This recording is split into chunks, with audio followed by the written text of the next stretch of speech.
Well, the school year isn't even over yet, and the Lloydminster Youth Council is already working towards next year's initiatives. The Youth Council not only gives teenagers a platform to make a positive impact in the community, but a platform to make positive changes within themselves as well. We challenge you, City of Lloydminster. And you, Councillor Erin Buckingham. And you, Councillor Kim Baker. And you, Councillor Jonathan Torreson. Paint the Town Positive is just one of many powerful impacts the Lloydminster Youth Council has had on the community. Being part of it makes me so happy, and I have so much pride for the Youth Council because we've been able to do so many great things. As students get ready for summer, the Youth Council is saying goodbye to last term's chair. It's been really life-changing for me, as cliche as that sounds. I have been able to grow so much with the Youth Council. And as the council looks towards recruiting new members from both school divisions for next year, the new co-chairs already have big plans for what's ahead. I think teenagers deserve to have their voices heard, and I have a lot of opinions and things that I want to do in the community for youth and with youth. So. Being put in the leadership role means a lot to me, even though I can be all over the place at times, that there are people that think that I would be capable of that position, and leading them in a group to do better things for the community. And it's not just the community that reaps the benefits. The Youth Council serves as an outlet for the next generation of leaders to reach their full potential. I was able to job shadow and to meet some really cool people through the Youth Council, which really helped me to decide what I actually wanted to do next year. I'm really glad that I did join. I've met really great people and mentors through the Youth Council. The push really helped improve myself and confidence. And above all, the group of dedicated teenagers are changing the way the public views today's youth. It's really nice to know that the youth voice is actually heard and that we are able to communicate with City Council and with other important people in our community so that we actually have a say in what happens. You can be a teenager and still make a difference in the world. Well, since a young age, Kyle Soderberg has been practicing day after day to be a great auctioneer, and now he has his sights set on becoming #1 in his craft at the Canadian Livestock Auctioneering Championship. Our Matthew Churchill reports. I guess if you like it, you get good at it, and I really love selling cattle. It's that passion for selling cattle that has helped him become one of the best auctioneers in the country. But it hasn't come easy. Soderberg has been taking it seriously since his early 20s. I think I graduated my course in '92, and I've been running off at my mouth ever since, I guess. So. Peas and dogs here in town. Is that $1.10? Another 10, 20, come on. Soderberg says he practices any chance he gets, at least half an hour a day. Mostly just driving down the road in my truck, driving my wife crazy. She says I've sold every post from here to Regina. All of that practice has paid off. It helped Soderberg get second place at the 2018 Canadian Livestock Auctioneering Championship. There was 35 auctioneers from across Canada, Quebec included, right across Canada. The judges came from all over Canada, BC, Ontario, Quebec. I was lucky enough to hit the top 10, and then after that I was fortunate enough to hit second. A place that Soderberg is very happy with, but he still plans on attempting to take home the championship title in next year's competition. You always want to better yourself, right? I'm shooting for first, but there's no guarantees. I mean, there's an awful lot of good auctioneers in Canada, and just to hit the top 5 was really good. But I want to be first. I'm going to gun for that. In just 2.5 hours, Kyle was able to sell 259 cattle today. And while he's waiting to compete in the next Canada Livestock Auctioneering Championships, it's here at Northern Livestock Sales where he'll be practicing his craft. For Newcap News, I'm Matthew Churchill. Well, board members from the Lashburn Bowling Alley are celebrating being named Volunteer Group of the Year in the Rivers West District, which captures the Battlefords and the surrounding area. The group was nominated by a former board member and his wife for taking on a massive upgrades to add digital scoring, family rooms to host events and parties, cosmic bowling, and a liquor license over the past 3 years. It allows just more options for people to do something in town. We have the bowling alley, the curling rink, and the hockey rink. But if we lose one of those, it's a pretty major loss to the town, in my opinion. We're a small town. I'm Otherwise, you're driving at least to Lloyd to be able to do something. The volunteer group has their sights on renovating the roof and adding bumpers to the bowling lanes in the near future. Well, as a stay-at-home mom, mother of 3, Heidi Fiedler doesn't have much time to treat herself to hair appointments or shopping sprees. However, after becoming the first winner of the Lloydminster Mother's Day Makeover, she was treated to that and much more. We go to Wayside Dental Center for her first step in Heidi's makeover in this week's Healthy Living. Took me a minute to figure out what I had even won, but it was pretty awesome. Moms are the ones that do everything for everybody every day and are kind of left behind to not really take that extra time and that extra care for themselves. Just excited in general about everything. I mean, it's always nice to be pampered.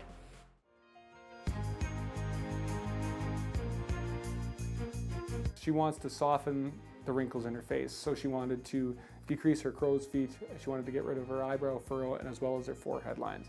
So we're going to soften those lines and wrinkles. I'm excited. Let's get rolling.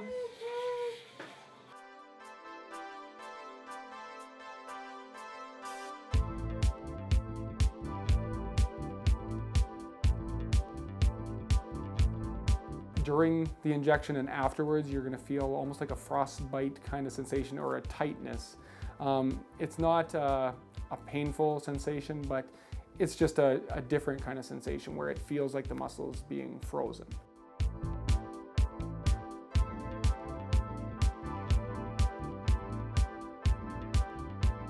We did 14 injections in her forehead, in her eyebrow, and along her crow's feet.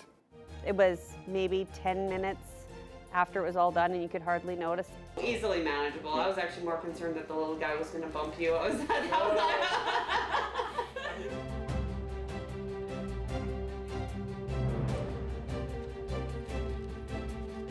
She should start to notice a difference within 3 or 4 days here for sure. The full effect she'll notice in 2 weeks.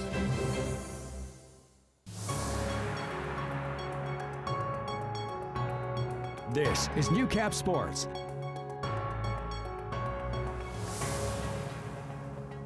Well, both Barons rugby teams are packing their bags for provincials in Calgary this weekend.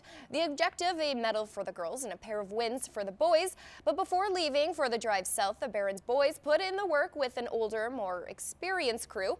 Lance Phillips has more. Every year, the Barons boys pair with the Lloydminster Reapers senior rugby team in a training session that gives benefits both ways. For the Barons, timing is everything, with a formidable provincial task a few days away. Slide back. Well, intensity. It's actually they're able to turn up the stress level or in terms of the intensity of the practice, so we feel things under pressure. Well, we learn a lot. They teach us all the skills that we need to know for pressing, tackling, even ball handling. It's a really big help when they come out. The coach can't watch everybody at once. He has to pick it apart across multiple games. But when you have more experienced guys on the field, they could help you out, tell you, where you should be on the field, help position you out, makes you a lot better in the games. Every year, feedback from the joint training effort remains the same, sort of. Got great feedback when we had Lashburn after that practice, and again here, they really enjoyed just enjoyed the competition. I think I actually got more feedback from the Reapers as well. They really enjoyed it because it gives them an opportunity to practice with numbers, which they don't always have that opportunity.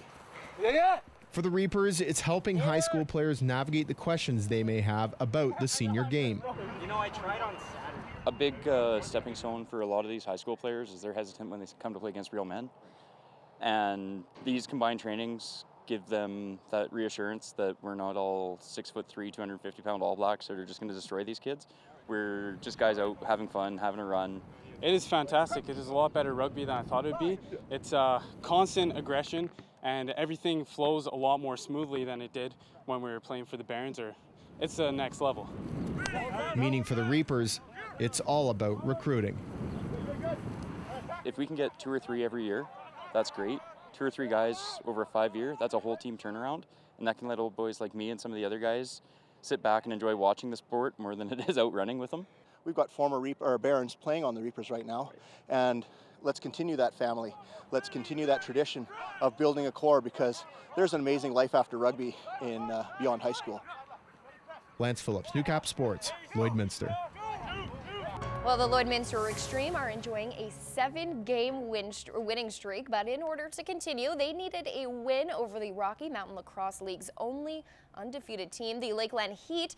It was a great test of the Heat's potent offense versus the Extreme's reliable defense. Lance Phillips has the story. It may have been the RMLL's best game of the year, and it played out like it has many times before.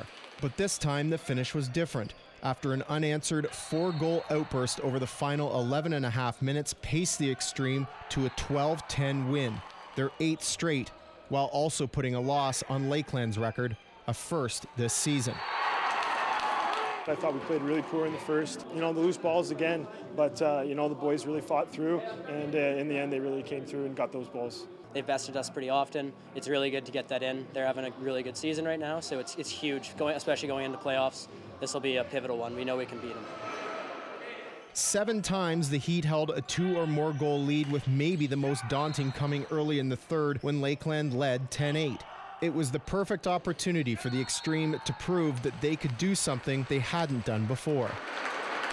It just shows that we have that never give up attitude, and it's good, especially going into this last tough stretch in the playoffs. It'll be very helpful. That we never really got down on ourselves. Years past, there'd be a lot of in-bickering, but this group stayed together and got the job done. Missed passes and loose balls were once again a problem for Lloydminster. A bad mixture against a team as opportunistic as the Heat.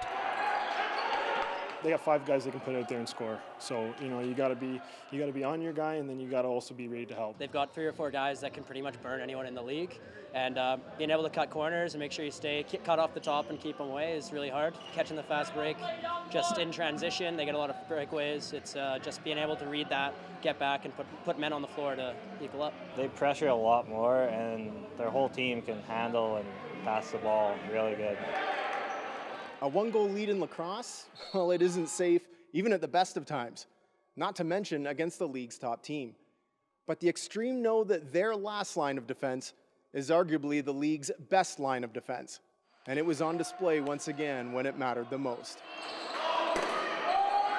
It's nerve-wracking, but you have to just focus. I'm really just thinking about the next shot, and I'm just very dialed into the play, and I'm just waiting for that first shot, trying to read their next pass. We wouldn't be the team we are without him. He is a stand-up young man.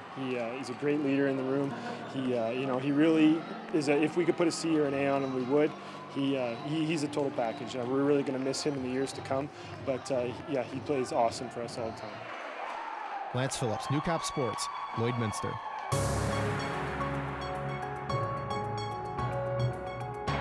This is Newcap weather with Gerard Lampau. That wind is certainly sticking around at various points. It's easing off at the moment, mind you, but it'll ebb and flow, it'll return. We'll see some cloud cover building up on the prospect. We'll give it a 40% chance we could pick up one of those hit or miss thunderstorms. Let's go to the map here and put it into motion there. And the ridge of the jet stream is built in well, hence the reason we're dealing with this heat warning there. Looking at the areas of precipitation as we go forward and closer to 7 o'clock in the morning, that's a good prospect. And it's not that it's going to rain all day, but it is out there. There will be some clearer breaks, so we'll get a hazy tinge at times, and we'll see that cloud cover go up. But it's not really like a huge system, a whole huge dump of rain coming across there. And temperature-wise, there with the heat warning sticking around into Saturday at least there. These 26s, 28, 29 maybe Vegreville, they will certainly feel closer to 29 with the heat that is available, that dry heat there. Those 25s out to Bonneville and Lac La Biche areas there, it will certainly feel a lot warmer than that. 29 for Wainwright, 29 Provost into Macklin areas as well. And heading off to the northeast, 24 at Isle of Cross, the 24s for Pierceland and such, they look like the coolest of the bunch. 24 as well for St. Walburg, 25 at Maidstone. So heat warnings in effect, especially in Alberta. They haven't crossed over into Saskatchewan yet, but we'll see where the heat takes it in the next little while heading into the start of the weekend. Let's head across the country then. It's 18, a mix of sun and cloud in Vancouver, 26 similar skies in Edmonton, 16 out to Yellowknife, 14 at Whitehorse. We're heading to Regina where it's 21, 28 at Winnipeg there, cloud cover pushing in, 23 a mainly clear evening on the way in Toronto, 17 in Quebec, 11 in Halifax, just 2 in St. John's, and they're sitting on the freezer in Iqaluit, but it's a mainly clear evening on the way.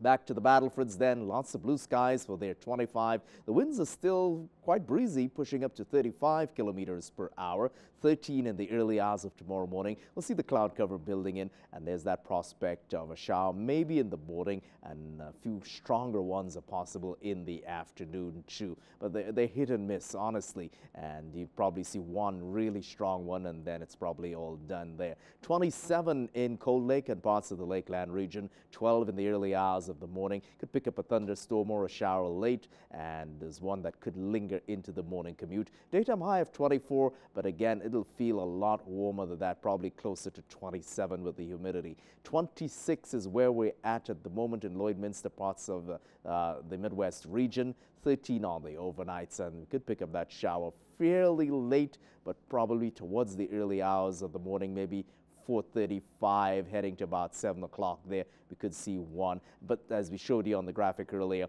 the prospect is we'll get some breaks. We'll get some clearer areas, certainly, and the prospect holding on for maybe one in the afternoon. It's not a lot of rain, but certainly there are heavy cells around, and it'll take just one of them to give us a real doozy of a storm.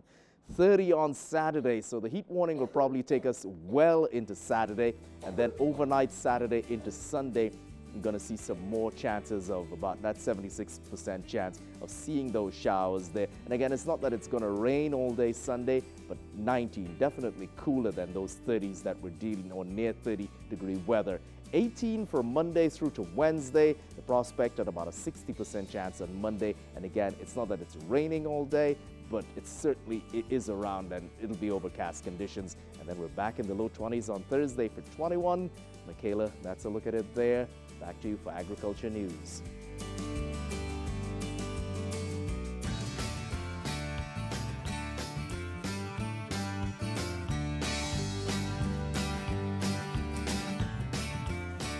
Well, always a hot button topic with producers is what the beef checkoff is being used for. In this week's Agriculture Report, Gerard Lampow hears why the industry brass wants to make the checkoff non-refundable.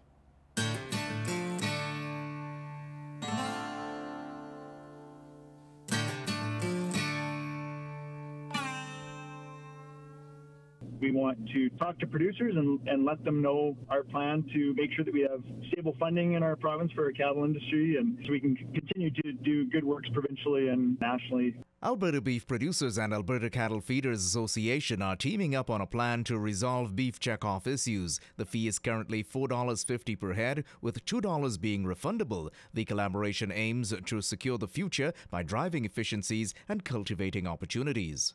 Together, Alberta Beef Producers and Alberta Cattle Feeders Association are looking for producers to support a return to a non-refundable provincial checkoff in a plebiscite that we hope will be held this fall in conjunction with our fall meetings. Christie says the issues facing beef are becoming more complex, and he points to the need to secure the funding to support the work of the industry. A non-refundable checkoff will ensure stable funding to maintain the current operating budgets for Alberta Beef Producers, Alberta Cattle Feeders Association, and their national counterparts, the Canadian Cattlemen's Association and the National Cattle Feeders Association. Producers' checkoff dollars go towards research and data collection in agencies like the Beef Cattle Research Council. Market development, education, and consumer advocacy are other areas to tackle. This fund would be governed by a council of key industry partners appointed by both the Alberta Beef Producers and the Alberta Cattle Feeders Association. Christie sees some $1.4 million annually becoming available to the Industry Development Fund. Across Alberta, town hall meetings are planned to discuss the beef checkoff changes ahead of the vote in the fall. The change will still have to be approved by the government. We want people to come and ask questions, and nationally there's been an increase in the checkoff, and provincially we're looking to go back to a non-refundable checkoff. The Alberta Cattle Feeder Board is in support of this, and we're hoping that people will come and learn and will support the work that we've done. Gerard Lampow, Newcap News. This Ag Report is brought to you by the Lloydminster Co-op Agro Centre. Depend on them for product, tools, and expert advice. Shop at your local Lloyd Co-op Agro Centre with branch locations in Lashburn and Neilburg.